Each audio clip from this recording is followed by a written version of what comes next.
Красноярске студенты-спортсмены в рамках 29-й зимней универсиады сдают сессию. Завтра час икс наступит для студентов Чувашского госуниверситета Ланы Прусаковой и Дмитрия Мулиндеева.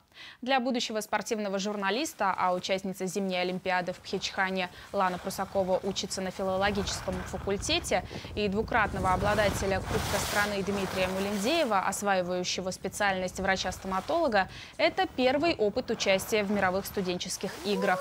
Трасса слоупстайла, на которой нашим спортсменам предстоит выступить, включает 3 джибинговые фигуры и 2 трамплина общей протяженностью 1000 метров.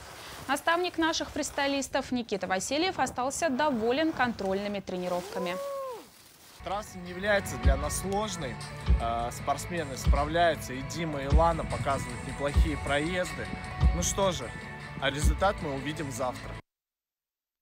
Любителям спорта напоминаем, что предварительные соревнования по слоупстайлу начнутся завтра утром в 7 часов 25 минут по московскому времени.